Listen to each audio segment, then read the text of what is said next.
Every hospital is filled with people who are just laying in their beds, waiting to receive the news that their life can be saved because of someone else.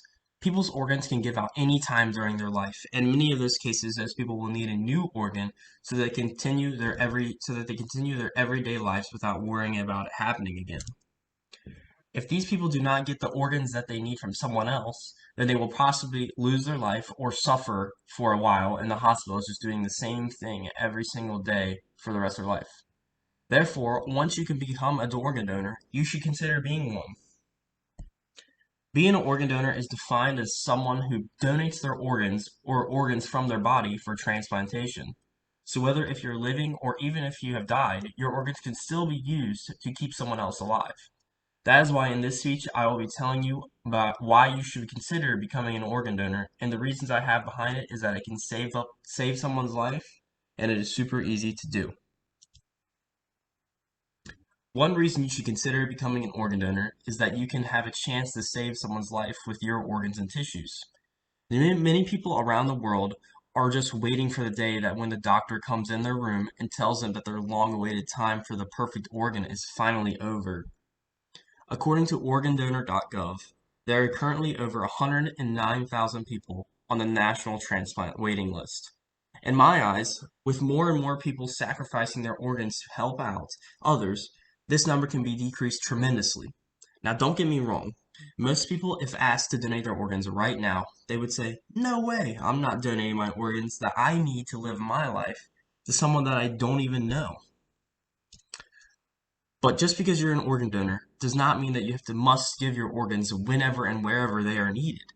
But some people do not know that, and the majority of organs being donated to other people are the organs from people who have been registered as an organ donor and died. So for example, if I were in a super bad car accident and my body was fine, but I happened to die, and the people who were at the scene knew that I was an organ donor by looking at my license, those people would take my body and harvest it for needed organs for other people.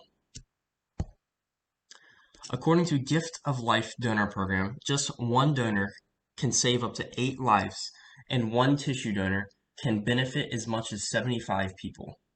Now, when you think about how over 100,000 people are on the waiting list for organs, and just one organ donor can save up to 8 people, it may not seem like a lot, but it would just take a little over 10,000 organ donors to get rid of all the people on the waiting list and get them what they need to live. After people have died, it's not like they need those anyway. They're already dead. People can still donate organs even if they're living. According to transplantliving.org, many different types of organs can be supplied by living donors, and they include the liver, kidney, lung, intestine, pancreas, and more. And that's what this picture shows. It just shows the percentages of people getting the donors and how much life that it can give them after the donation.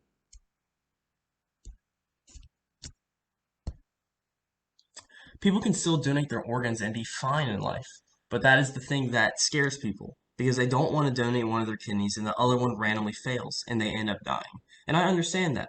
But most people who do organ transplants while living continue their daily lives the same way that they were when they were living. So doing these transplants dead or alive is extremely helpful and it can affect more people than you think.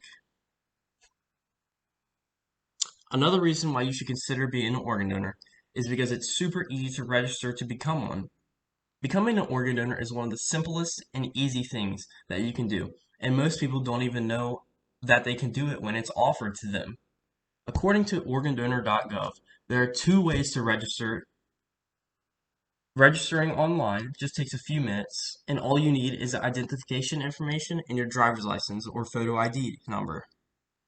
Now, it does not state the other way to register to become an organ donor, but since I did it myself, I know what it is.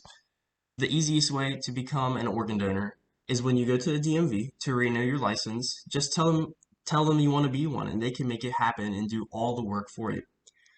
I know that some people will still be skeptical about giving their organs to someone else, but on top of all those things, you can live and see who you affected and whose life that you changed. I know that everyone has seen a video of an organ donor and the person who received the organ surprising the recipient, telling them that they are the person who saved their life and that they are the person who gave them the thing that they need to do to continue a happy and healthy life. Therefore, I hope that everyone considers being an organ donor, not just because it can possibly save people, but is also very easy to register to become one, and you maybe even be able to see the person who you affected later in life. In conclusion, I want everyone to consider being an organ donor because it can help save many lives and it is a super easy process to become one. After death, people should do things with their organs that they don't need anymore, instead of them all just sitting there to rot. A quote from an organ donor himself, Amit Abraham says, "After I die, if I'm buried, I will rot. If I'm burnt, I will become ash. But if my body is donated, I will give life and happiness to many more. Live life after death. Pledge to donate your body."